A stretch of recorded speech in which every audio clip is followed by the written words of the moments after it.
Hai teman-teman, pernah dengar tentang longsor kan?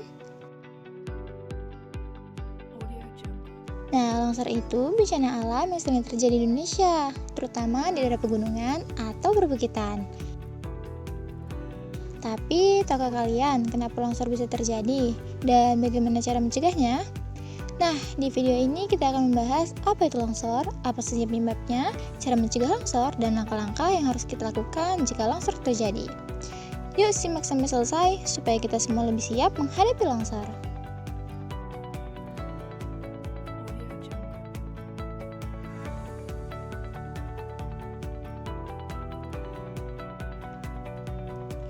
Jadi, apa sih sebenarnya longsor itu? Nah, longsor adalah peristiwa saat tanah, batu, atau material lainnya di lereng turun ke bawah karena tidak kuat lagi menahan bebannya. Biasanya, longsor terjadi di tempat yang tanahnya labil atau curam, terutama setelah hujan deras. Akibatnya, tanah jadi jenuh air, kehilangan kekuatannya, dan airnya bergeser. Di Indonesia, longsor sering terjadi karena kita punya banyak daerah pegunungan dan curah hujan yang tinggi. Makanya penting sekali untuk lebih memahami bencana longsor. Berikutnya, apa sih yang menyebabkan longsor? Nah, ada beberapa hal yang bisa bikin tanah longsor. Pertama, hujan deras. Hujan yang terus-menerus membuat tanah penuh air, sehingga tanah tidak kuat lagi menahan bebannya. Kedua, penebangan pohon liar. Jika pohon-pohon ditebang, tanah menjadi kehilangan akar-akar yang biasanya membantu menahan tanah agar tidak mudah bergeser. Ketiga, lereng yang curam. Tanah di lereng yang curam biasanya lebih mudah longsor, terutama jika jenis tanahnya labil. Keempat, gempa bumi. Getaran gempa bisa membuat tanah menjadi retak dan longsor, terutama di daerah yang sudah rawan.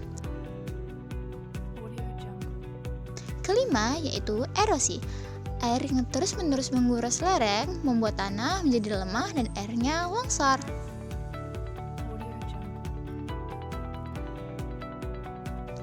Nah, kalau kita tahu penyebabnya, kita bisa lebih waspada, terutama kalau kita tinggal di daerah rawan longsor.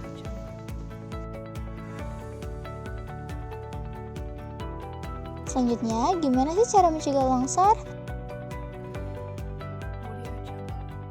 Nah, ini ada beberapa langkah yang bisa kita lakukan. Pertama, menanam pohon. Akar pohon itu seperti pengikat tanah.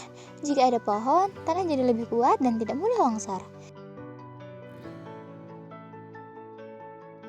Kedua, membuat terasering. Terasering atau undakan di lereng membuat aliran air lebih lambat, jadi tanah tidak gampang terkikis. Ketiga, memperbaiki drainase. Saluran air yang baik membantu mengalirkan air hujan, jadi air tidak menggenang di tanah yang rawan longsor.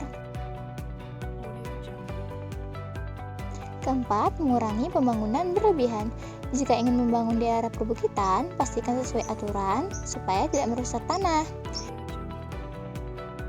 Kelima, mengajak orang lain peduli lingkungan. Edukasi itu penting. Jika kita semua peduli, risiko longsor bisa berkurang. Nah, langkah-langkah itu memang kelihatan sederhana, tapi dampaknya besar loh.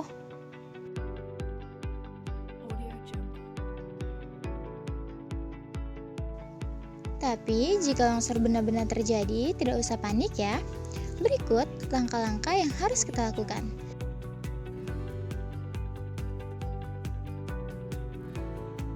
Pertama, segera menjauh dari lokasi longsor. Cari tempat yang lebih tinggi dan aman. Jangan berada di sekitar lereng yang rawan longsor susulan. Kedua, hindari sungai atau daerah rendah. Material longsor sering mengalir ke sungai, jadi lebih baik menjauhi daerah tersebut ya. Ketiga, lapor ke pihak berwenang. Setelah aman, beritahu BPBD atau aparat setempat agar bantuan bisa datang lebih cepat. Keempat, lindungi diri jika terjebak. Jika tidak bisa keluar, berlindunglah di bawah meja atau struktur yang kokoh untuk menghindari reruntuhan. Ingat, yang penting adalah menyelamatkan diri terlebih dahulu. Jangan ambil risiko yang bisa membahayakan ya. Jadi teman-teman, longsor memang bisa terjadi kapan saja, terutama di daerah rawan. Tapi, kalau kita tahu penyebabnya, cara mencegahnya, dan apa yang harus kita lakukan saat longsor terjadi, kita bisa lebih siap menghadapi bencana ini. Yuk bersama-sama kita jaga alam kita agar tetap aman dan lestari. Dengan menjaga lingkungan, kita juga melindungi diri kita sendiri dan generasi masa depan. Terima kasih sudah menonton ya. Jangan lupa bagikan informasi ini ke teman-teman lainnya. Dan sampai jumpa lagi ke video edukasi berikutnya. Bye-bye.